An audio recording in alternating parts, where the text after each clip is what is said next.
Ok. A gente vai falar um pouco agora sobre a origem e formas de monacato. Alguém já viu falar sobre isso? O que é monacato? Isso não é uma palavra boa para colocar no nome de ninguém, né? Mas é uma palavra que até então para mim era muito desconhecida. E ainda é, de certa forma.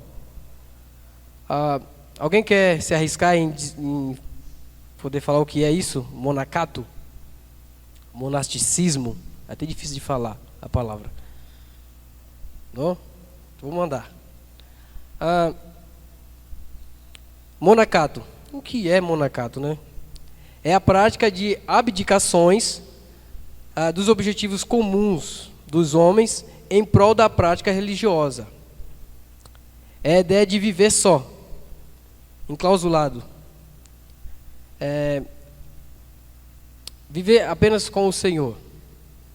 Parece bonito a ideia de monacato. É a ideia da pessoa se abdicar de tudo, dos objetivos comuns da vida, e se afastar e viver só com o Senhor. Parece bonito, não parece? Ok, tem alguns momentos que vários papas, vários cristãos adotou essa ideia de monacato. Adotaram essa ideia de monacato. Depois a gente vai ver até onde ele é benéfico e até onde ele é complicado. Ok? A ideia do monacato é a pessoa ir para a montanha e viver sozinho, com o Senhor lá. Viver uma vida isolada de tudo e de todos.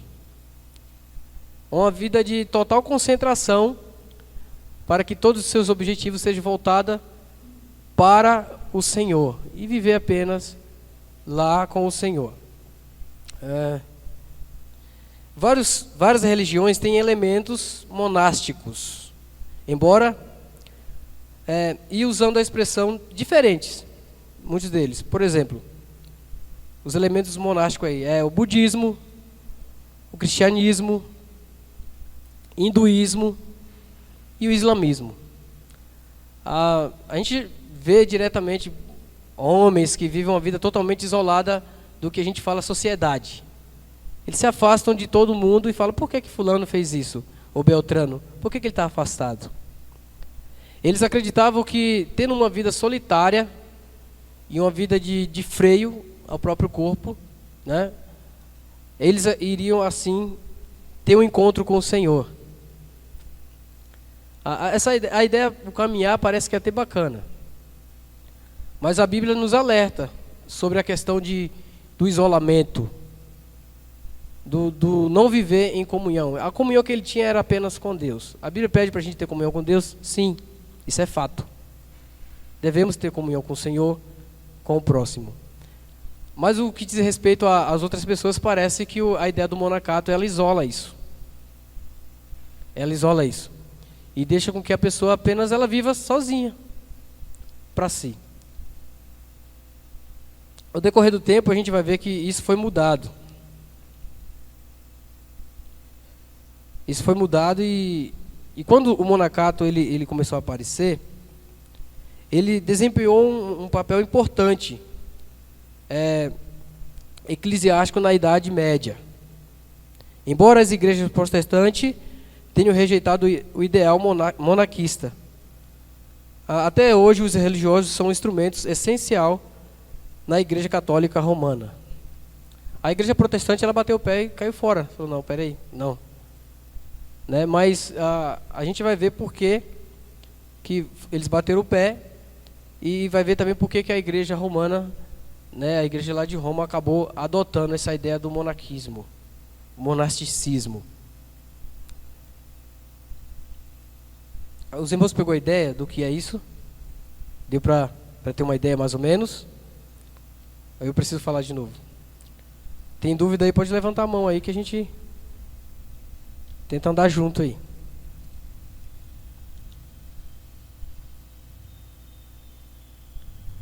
Ok, agora uma outra pergunta. Como que começou isso tudo?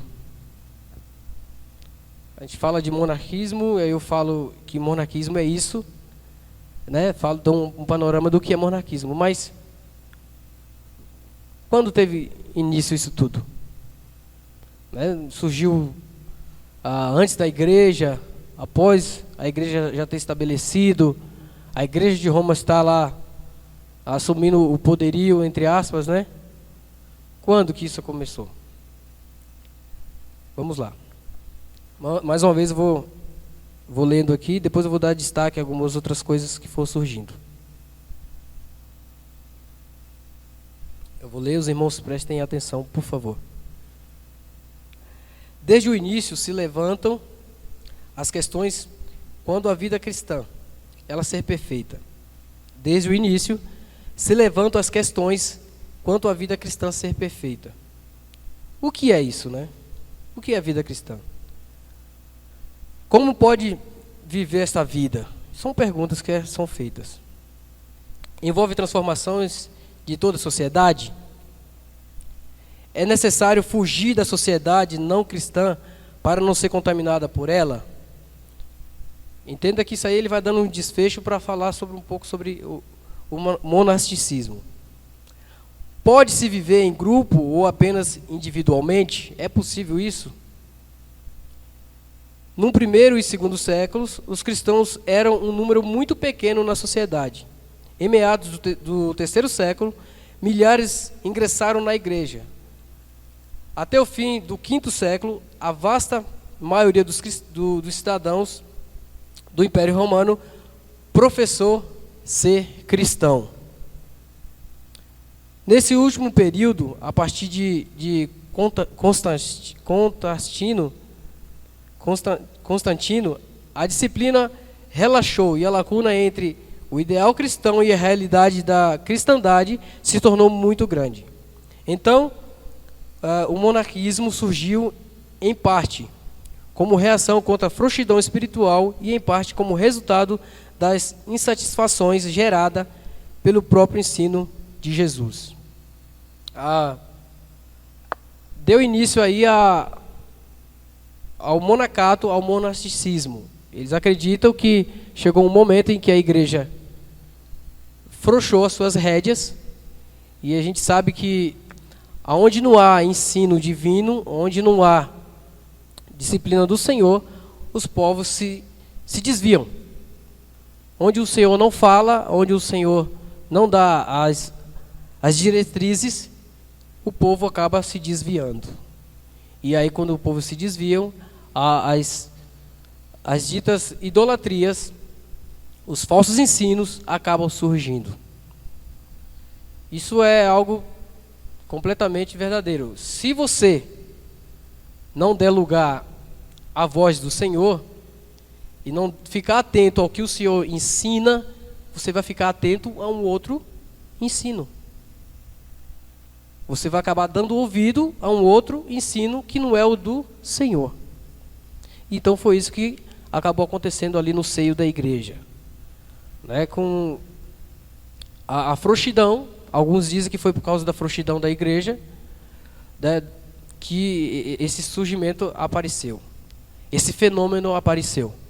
As pessoas com suas próprias ideias, com seu próprio estilo de vida, de isolamento, de querer viver uma vida isolada de tudo e de todos, e assim achando que através disso iriam encontrar a Deus, longe de tudo. Olha só, mas quem foi o precursor disso tudo? O primeiro eremita, também essa ideia de eremita também é a mesma coisa, é um religioso que ele prefere viver uma vida sozinho, né, à procura da sua intimidade com Deus. Isso é um eremita. Não fica muito diferente da ideia do monasticismo. Mas o eremita, ele surge assim. O primeiro eremita cristão, aí você vê que já tem uma conotação diferente. Até então era só uma notícia, né, sobre a questão do monasticismo. Mas, a passar do tempo, as pessoas começaram a adotar a prática. E aí surge o primeiro cristão monástico. Ou, no caso, aí, um eremita que não foge nada da ideia do monasticismo. O primeiro eremita cristão conhecido é Paulo de Tebes. Ele vivia lá no Alto Egito. Aos 22 anos, na perseguição deciana, em 250, se retirou para uma caverna onde viveu, segundo a lenda, 90 anos, sem ser visto, sem comunhão, sem igreja ou Bíblia, sem participar em culto ou Eucaristia. É uma vida totalmente isolada, como a própria descrição da palavra diz. Aos 22 anos, ele se isolou do mundo, de todo mundo, e foi viver. 90 anos.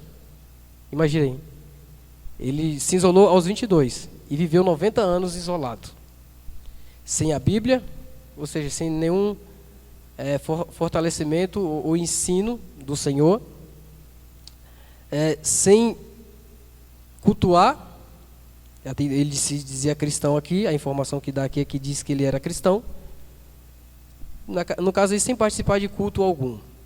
Ok, então logo a gente vê que essa ideia é complicada dos eremitas e que muitos cristãos adotaram. E depois, com o tempo, você vai ver, eu vou dar alguns dados aqui, sobre que algumas igrejas acabaram ao longo do tempo adquirindo a ideia do monasticismo, que início parece ser bacana. É alguém que vive uma vida regada a Deus e completamente ao Senhor. Se a gente partir desse ponto, de uma vida dedicada ao Senhor e completamente ao Senhor, legal, a gente curte, né? A gente acha legal. Mas depois, como ela começa a tomar uma outra proporção, a gente vê, peraí. Então quer dizer que o ensino monasticista é isso? Vamos ver. Só para você ter uma ideia, os praticantes do monasticismo também é colocado como aqueles que viviam em pilares. Acho que você já viu em filme as pessoas que praticamente dormem, comem, vivem lá em cima de pilares, lá meditando o tempo inteiro. Que a ideia do monasticismo é isso. Quantos já viram isso em filme? Não sei, só eu assisti o filme que vi isso. Eu não sei quantos, mas acho que você já viu falar de pessoas que se isolam de tudo e de todos para querer ter uma vida dedicada ao Senhor. Eles acham que vai ter uma vida dedicada ao Senhor. O que mais que a gente pode ver aqui? Ok, uma outra ideia que a gente vê sobre o perigo do monasticismo, tem um versículo, acho que é Hebreus 10, 24, que fala: não deixem de congregar como costume de muitos. Essa palavra vai de contra ao princípio do ensino monástico. Não deixe de congregar como costumes de muitos. Hebreus, parece que eles sofriam essa influência de que as pessoas se isolavam, né? Muitos cristãos se isolavam para dizer que queria ter uma vida com Deus particular, sozinho. E aí o autor de Hebreus alerta: toma cuidado, né, para vocês não deixar de congregar como costumes de muitos. Agora, qual é o perigo das pessoas não congregar, não ir para a igreja? Qual é o perigo? Existe uma ilustração que diz o seguinte: se você tiver e até antiga essa ilustração, se você tem uma fogueira ardente e você tira uma brasa que está ardente e coloca ela em um certo lugar, com o tempo aquela brasa vai continuar fervorosa ainda? Não vai. Ela vai se apagar. E uma brasa, uma vez ela apagada, ela vai ser fácil de ser manipulada. Vai ser fácil de ser pega, né? Você pode colocar nas suas mãos e você pode fazer o que quiser com ela. Né? Na minha época a gente pegava brasas e usava como se fosse giz. Escrevia em parede, fazia aquela algazarra toda que criança faz, que papai e mamãe não gostam, que não é bacana. Eu acho que todos vocês aqui já escreveu onde não deveria escrever e o pai e a mãe lá foi corrigir. Ok, então o que eu quero dizer é que uma brasa fora da fogueira, ela é fácil de ser manipulada, ela vai apagar. Então uma vida em total retiro, isolada da comunhão com os irmãos, isolada no pretexto de dizer que quer viver exclusivamente para o Senhor, isolado e caminhar sozinho, ela corre o risco de ser apanhada. Então a gente vê que essa ideia do monasticismo também ela não é tão firme, porque ela tem a sua brecha. A palavra do Senhor tem brecha ao fracasso? Não tem. A palavra do Senhor é pura, né? E ela jamais volta vazia, sem antes ela atingir ou fazer o que ela deveria fazer. Ela não volta sozinha. Então é preciso a gente ficar atento sobre essa ideia do monasticismo. Vamos falar agora alguns tipos de monacato, né? O monacato oriental. O monacato o oriental, ele apareceu primeiro no Egito, no 3º século. Tentativas têm sido feitas para encontrar as origens desse movimento dentro do hinduísmo e nas religiões greco-egípcias. Após examinar os resultados, o historiador, tem um nome estranho aqui, chama K. Lautauret, acha que o evangelho é a causa suficiente, embora não descarta outras influências. Orígenes deu um exemplo de extremos ascetismo, em automutilação e em austeridade de comida, bebida, dormir e conforto do corpo. Teve uma influência profunda sobre a igreja do Egito. A ideia do monacato oriental aqui, eles ensinavam que é preciso, para ter um encontro com o Senhor e chegar ao ápice da divindade, era preciso ter automutilação, o flagelo chamado. Olha só para onde prende essa ideia do isolamento. Isso parte também de um outro ensino muito parecido com este, nesse quesito aqui, onde a gente foi falado do asceticismo religioso. Alguém já ouviu falar dos gnósticos? Já foi falado algumas vezes aqui sobre o gnóstico, onde eles ensinam que toda a matéria ela é má e que aquilo que é espiritual não pode habitar no lugar onde é mal. No caso ele fala que todo o corpo ele é mal. Então toda vez que eles tentavam refrear o próprio corpo para assim viver para o Senhor e o corpo não conseguia, ele ficava se batendo. Era o flagelo. No ideal de, não, você tem que me obedecer, o corpo tem que me obedecer. Alguém já assistiu o filme de Martinho Lutero? É um dos mais novos da história dele. Em que o filme começa com ele, parece brigando com demônios. Vocês lembram disso? Ele brigando com os demônios. Não, é assim. Mas na verdade ele está brigando com o próprio corpo. E parece que ele fica se batendo. Então você vê que até os próprios monges, o Martinho Lutero era um monge, os próprios frades, naquela época, adotaram essa ideia do monasticismo, de viver essa vida refreada e queria viver em total obediência ao Senhor. Ok, legal viver em obediência ao Senhor. Mas ele começar a se autofragilizar, dizendo que não, esse corpo aqui ele é mau e que nada de bom pode habitar nele. Eles começam a ter uma ideia esquisita e começam a se automutilar, vamos colocar. E fazendo isso, achando que desse jeito eles iriam alcançar o olhar do Senhor. E é interessante que isso vai contra o princípio que diz que nada surpreende a Deus. Tudo que o homem faz ou pensa em fazer em agradar ao Senhor, na verdade não vai surpreender o Senhor. Porque Deus sabe a real intenção do teu coração e do meu. Então como é que eu vou ter aquela ideia, minha roupa tem que ser assim, assado e assim, assado, sendo que o seu coração já é perverso? Eu tenho que vestir uma roupa assim, a roupa de crente tem que ser desde a cabeça, coberta da cabeça até a última ponta. Aí você faz isso, e você tem uma vida regada e acha que isso está agradando. Mas e quanto ao teu coração que é totalmente perverso, totalmente depravado? Porque antes mesmo do pecado ele vir para fora, ele já começa dentro do nosso coração. Ele começa pequenininho. E quando a sua vestimenta ou o seu falar, a maneira de você se expor se torna ruim, é porque o seu coração já está tomado. Entendeu? É a ideia de que o homem é contaminado do que sai de dentro. Então eles se fragilizavam. E falam, olha, tem que dominar o corpo. Agora, do que adiantava ele se autofragilizar e depois não ter uma vida consagrada? E é algo para a gente poder pensar. Isso era o que estava acontecendo. Né? E a gente tem aí o Martinho Lutero como exemplo que ele fazia isso. Isso, a história só fala dele, porque se destacou mais, de se fragilizar. Mas quantos outros?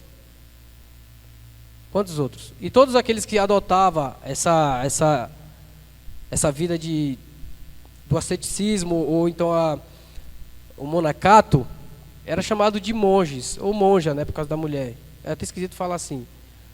Mas era chamado de monges. Pessoas que viviam totalmente isolados e viviam uma vida de oração o tempo todo. E tudo que eles faziam era sempre com pensamento, segundo eles, para Deus.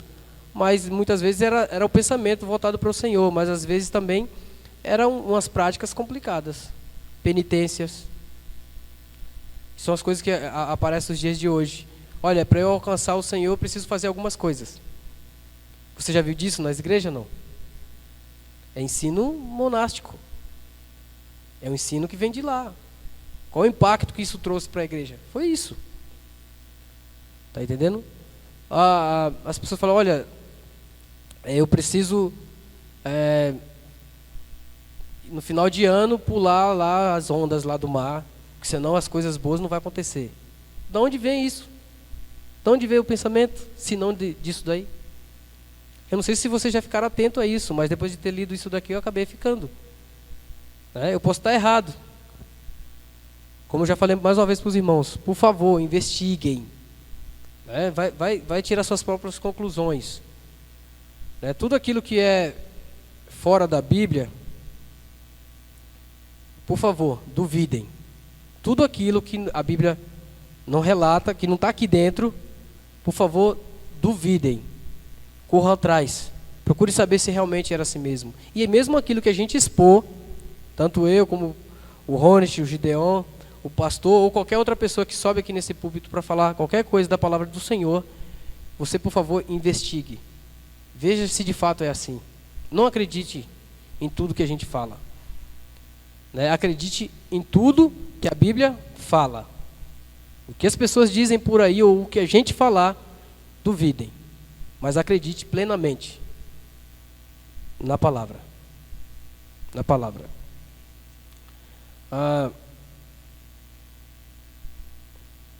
Vamos falar um pouco sobre um homem chamado Antônio, de 250 a 356. Até aqui tá claro ou tem algumas coisas que os irmãos precisam perguntar? Ok? A gente precisa ficar atento sobre os ensinos que é dado a todos nós aí fora, ou até mesmo na igreja. É preciso ficar esperto. Tá? Seja, desculpa a expressão, malandro do bem. Fique atento. Vou ficar vendo aqui o que essa pessoa vai falar. E tome nota.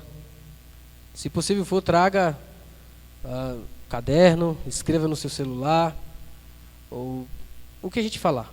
E depois você investiga. E se a gente tiver errado, vem e confronta. Faça o seu confronto. A gente está aqui para aprender junto. Não somos dono de toda a verdade. O dono de toda a verdade é Deus e toda a verdade é a Bíblia. Falando um pouco sobre Antônio, de 250 a 356. Ao visitar Paulo de Tebes, era o homem que começou o monacato. Ao visitar Paulo de Tebes, se sentiu pequenino. Antônio já era monge, mas seguiu o exemplo ascético de Paulo. Sua biografia escrita por Atanásio foi bastante divulgado e serviu para estimular muito a expressão do monarquismo. Então, a gente tem a ideia aqui que esse ensino era tão grande que os homens que foram destacados, as pessoas acabavam escrevendo as biografias deles. Ou seja, para levar para outros povos. para outras pessoas, difundir o ensino monástico. Você vê que ao mesmo tempo que a igreja crescia e que a igreja avançava e que a palavra de Deus era cada vez mais ensinada, também cresciam as heresias paralelamente, sendo ensinada por homens que se levantavam ali, muitos deles contra o Senhor, muitos não todos, aqueles que eram contra o Senhor, ao longo da história. E até que o Senhor venha, isso vai continuar a acontecer. Eu costumo dizer que muitas pessoas, elas confiam na política, elas confiam em estudiosos, elas confiam em um monte de coisa. E só não confia no Senhor. Muitas pessoas ensinam um monte de coisa por aí. E elas preferem essas coisas do que a Deus. E depois eles falam, vamos ver o que é que os cristãos falam sobre tal assunto. E quando o cristão ele se levanta e ele fala, olha, para esse assunto a Bíblia responde assim, assim, assado. E vai de contra tudo aquilo que eles tinham ensinado até agora. Aí eles falam, não, isso não pode ser verdade. Isso não pode ser verdade. Então, ao mesmo tempo que a palavra do Senhor ela cresce, ensinando a verdade de que o homem, para chegar até Deus, ele precisa crer em Jesus Cristo, e só através de Jesus Cristo, quando isso é ensinado, as pessoas falam, não, é balela. É mentira, não é possível. Como que alguém tão justo poderia pagar o preço por alguém tão ruim como eu? Isso não é justo. E as pessoas ficam se perguntando, e esse também foi uma das coisas que demorou muito para a minha conversão. Foi questionar a Deus. Como que alguém tão santo poderia morrer por mim? Onde fica o sentido disso? E o sentido se encontra na fé. Apenas creia. Humanamente falando, você não vai descobrir nunca a razão por que alguém tão inocente, tão puro, morreu no nosso lugar. Parece não fazer sentido, mas é ali que tem todos os sentidos. É ali onde o homem encontra a paz. É no Senhor. Vamos continuar aqui. Para alguns, esta é a patriarca dos monges. Um pai sem filhos, que teve uma prole inumerável. Esse tal de Antônio. Antônio foi o verdadeiro fundador da vida eremita. Aí, como disse para os irmãos, eremita é aquele que vive uma vida só, isolada, procurando a Deus. Viveu no princípio numa sepultura e depois nas ruínas de um castelo. Sua comida consistia de pão, sal e água. Às vezes comia tâmaras. Comia uma vez por dia, e isto após o sol se pôr. Os conflitos com o diabo e suas hostes foi uma parte preeminente de sua vida. O diabo aparecia-lhe de todas as formas. Suas vestimentas consistiam de uma camisa de tecido de crina. Isso aí quer dizer uma pele de carneiro e um cinto. Se cobria de uma roupa muito simples e com um cinto ali, no caso era couro. E ele vivia uma vida assim, bem simples, vamos se dizer. Quase nunca saiu da solidão. Em 311, sobre a perseguição de Máximo, apareceu em Alexandria para encorajar os confessores e, se possível, ganhar a coroa do martírio. Ninguém ousou tocá-lo. Em 351, aos 100 anos de idade, voltou a Alexandria para testificar a favor de Atanásio e da fé ortodoxa. O seu exemplo agiu como magia sobre sua geração. Sua biografia está escrita por Atanásio. Essa escrita por Atanásio se tornou um best-seller. Você vê que a vida do homem era idolatrada.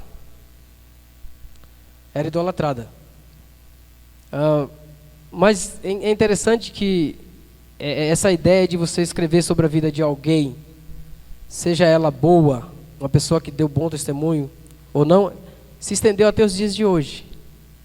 Quantos best-sellers aí não é escrito de pessoas, sobre as pessoas, sobre o perfil das pessoas. E muitos deles, o perfil de um homem exemplar, de alguém de sucesso.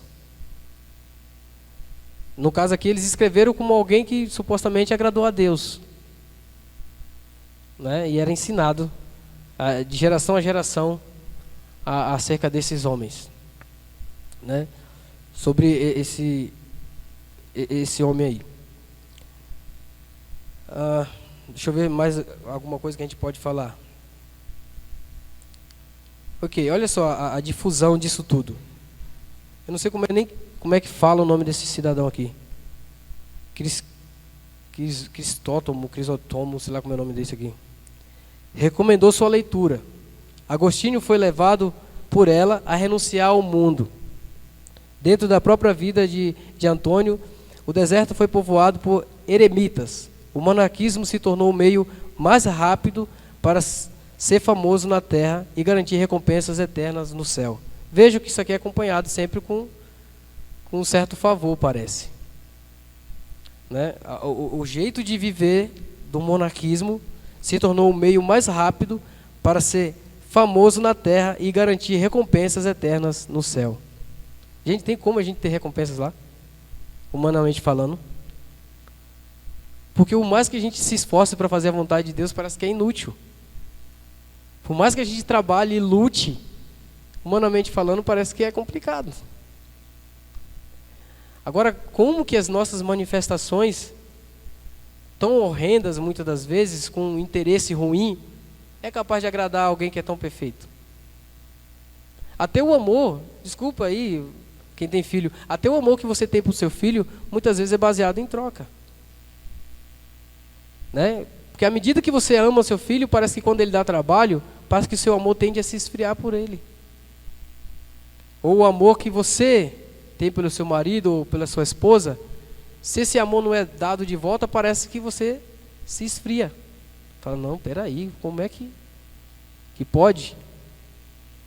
Então, como é que a gente pode dizer que esse amor que a gente tem por Deus e tudo que a gente faz para Ele é capaz de ganhar os céus?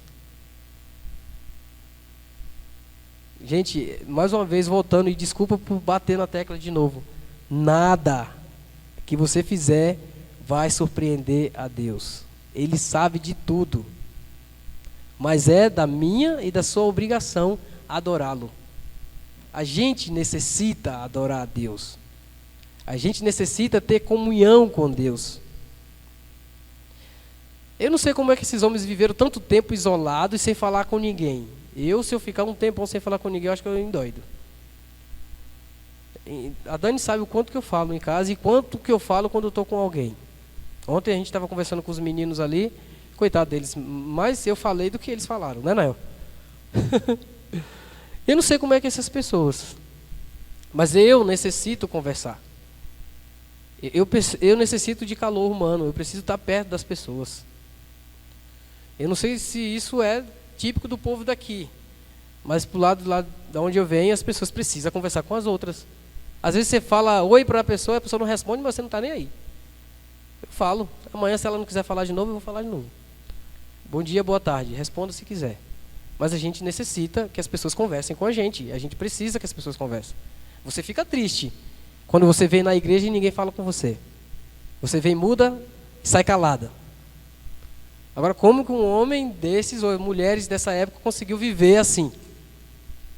Né? É uma coisa esquisita. Agora, a gente vê até onde vai o ser humano.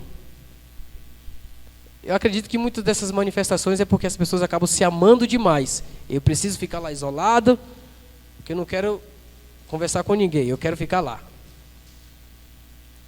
E parece que essa expressão de que eu não quero falar com ninguém, não parece que surgiu dali? Não parece que surgiu desses ensinos? Hoje eu não estou para ninguém. Parece que surgiu de lá.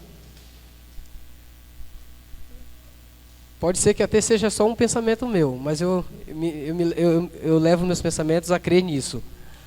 Muitas das nossas manifestações hoje em dia, que não é bíblico, vem daí. Vem dessas ideias estranhas. Algum irmão quer falar alguma coisa? abrindo o leque aqui para os irmãos falarem. Qual é o peso que isso traz sobre nós hoje? Alguém quer... Ou alguém consegue ver, ou já viu isso acontecer aqui na igreja? Das pessoas achando que fazendo alguma coisa vai agradar a Deus? O muito sacrifício... Já viram, né? Ok. Não vai dar tempo para eu falar de todos os outros tipos de monarquismo. Mas até então a gente está falando sobre o monarquismo oriental. E dentro desse monarquismo oriental existe um homem chamado Pacômio. Depois você vai investigar sobre ele quem é. Ele foi o fundador do monarquismo social. Aqui tem um nome estranho aqui, se chama Cenobita. Fundou uma sociedade de monge em 325. Antes de sua morte, em 348, essa sociedade contava com 8 ou 9 mosteiros, de 3 a 7 mil membros. Olha só o tamanho de proporção que se tornou. 100 anos depois, o movimento contava com 50 mil membros. Pacômio, após a sua conversão, nunca comeu uma refeição inteira e durante 15 anos dormiu assentado numa pedra. A irmã de Pacômio fundou um mosteiro para mulheres sob o controle superior geral pacominiano. Mosteiros, isso se lembra o quê? Os mosteiros, isolamento, uma vida casta. Se lembra do quê? Freiras, padres. Isso tudo foi surgindo no seio da igreja. Mais uma vez eu te falo, vai investigar e ver se de fato foi assim. Isso aqui é nível de informação. Quer ver uma coisa que a sociedade aí fora encara como algo normal? Quando as pessoas vão para a Aparecida do Norte e elas muitas vezes vão a pé. Alguns chegam aí, vão de carro, que é o normal, né? Eu iria de carro, mas eu não vou. Mas se eu tivesse de ir para um lugar muito longe, eu vou de carro. Mas as pessoas vão para Aparecida ou qualquer outro lugar onde elas vão pagar promessas e ela fala, minha promessa é ir a pé. E quando chegar perto eu vou de joelhos. E isso não nos leva a crer de que as pessoas fazem isso hoje. Não foi por causa da influência do monasticismo, onde as pessoas teriam que pagar promessas para alcançar o favor de Deus? Não parece? Então, isso acaba... E quando alguém faz isso, é dado como um herói. Olha o nível de espiritualidade que essa pessoa alcançou. Aí você, crente, o que é que você faz? Eu vou para a igreja, lá leio a Bíblia. Mas você não é tão bom assim então não. Você não faz sacrifício nenhum. Dá a impressão que estamos totalmente errados. Que somos os ETs. E que eles estão certos. É um fato curioso. E é bom a gente ficar atento a isso. Mas muitas dessas práticas que eles cometem, a gente não comete. Mas mais uma vez eu volto a dizer, às vezes a gente acaba cometendo de uma maneira mais inocente. A gente vir para a igreja por pura obrigação. A Bíblia fala, nos orienta que devemos vir para a igreja porque é ordem do Senhor. E aí ela fala, não deixe congregar como costumes de muitos. Mas muitas das nossas manifestações, parece que se a gente não fizer, a gente não vai achar como é que fala? Não vamos alcançar a perfeição. Se a gente não fizer tal coisa, não fizer isso, não fizer aquilo, não iremos alcançar a perfeição. Não iremos, assim dizer, atingir o coração de Deus e falar, olha Senhor, olha o que eu fiz para o Senhor. Está entendendo? Parece que muitas das nossas manifestações, como eu falo para os irmãos, vêm da influência antiga, desse tipo de ensino. E isso tudo aconteceu porque no exato momento as pessoas não ficaram atentas sobre as ordens do Senhor, que diz, vocês erram por não conhecer as Escrituras, é falta de consultar a Bíblia, é falta de consultar Deus. O que é que Deus diz sobre tal assunto? Muitas coisas foram introduzidas em nosso meio e a gente acha que é certo. Por exemplo, namoro. Está na Bíblia? Está escrito na Bíblia, namoro? Não está. Né? As pessoas, quando queriam se conhecer, parece que quando não é isso mesmo que a gente quer, já se marcava o noivado. O noivado era o tempo de espera, né? Era o tempo de espera e depois eles se casavam. Eles se casavam. E ao longo do tempo a gente vem trabalhando e as pessoas falam, não, namoro é bíblico, está na Bíblia. Você nunca encontrou. Será que não é uma coisa para a gente ficar atento? Não estou dizendo para o solteiro não namorar, por favor, procure a sua parceira lá, as meninas procuram o seu parceiro, espera no Senhor, ore, né? Espere em Deus. Então, ao longo do tempo a gente vai vendo que muitas coisas vão sendo deturpadas do que diz que é vontade de Deus, o que é palavra de Deus. Muitas coisas estão sendo distorcida. E isso tudo por falta de se orientar na palavra de Deus. Ontem a gente estava conversando com os jovens e tem um livro ali que você pode depois, os homens aí, consultar. Acho que acabou o último, peguei ontem. Você viu com o Alisson aí, ou com o Ariel. Chama-se O Homem Bíblico. A ideia do livro é falar sobre como que o pessoal agora ele está tendo uma ideia distorcida do que é um homem bíblico, do que é ser um homem de verdade. Eles têm uma imagem distorcida. Por exemplo, muitos ensinam que quem manda na casa, que faz tudo dentro de casa, que o papel é só dela. Muitos ensinam isso, que é só da mulher, que tudo dentro de casa quem tem que resolver é a mulher. O homem não, ele chega cansado, ele tem que ficar lá na dele. Nós homens temos a tendência a fazer isso, a ficar lá no sofá, quietinho, no nosso canto. Não quero ser perturbado. A ideia lá do monosticismo. Não quero conversar com ninguém, não estou nem aí para ninguém. E a gente senta lá e quer ficar, né? E o pessoal está tendo uma ideia distorcida do que é um homem de verdade, do que é ser um homem bíblico. E aí eu falando com eles ontem que o homem bíblico, um dos fundamentos que a gente vai estar conversando, é que o homem bíblico, ele tem que assumir o papel de homem. Como? Aquilo que é da sua responsabilidade, ele tem que assumir, doa o que doer. É ele. Um dos papéis fundamentais do homem eu não fugir do assunto, sabe? Eu vou voltar.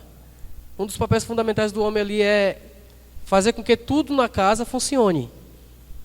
Inclusive o coração da mulher, ela precisa estar funcionando. Por isso, aquilo que tem a incumbência da mulher fazer, o homem tem que fazer de tudo para facilitar com que ela desempenhe o seu papel e ela faça direito. Porque ela não pode estar ocupada com o papel que seria do homem. Imagina ela estar fazendo os dois papéis. Ela vai deixar de fazer com qualidade o que deveria fazer. Está entendendo? Então, ao longo do tempo, a gente vai ver que tudo isso está sendo deformado. E tudo por quê? Porque a gente não tem voltado para as Escrituras. Chegou um momento em que o próprio Martim Lutero e os reformadores começaram. Ele dizia o seguinte: gente, está tendo muita bagunça dentro da igreja. Está tendo muitos ensinos falsos. Muitas práticas que a Bíblia não manda a gente fazer. E que as pessoas estão fazendo. E Martinho Lutero, assim como outros homens, dá início à reforma. Voltemos para as Escrituras. Chega disso tudo. Chega dessa baboseira. Chega dessa coisa esdrúxula, né? Inútil. Voltemos para a Bíblia. A palavra do Senhor diz que a gente tem errado até aqui porque a gente não conhece. Então vamos voltar para lá.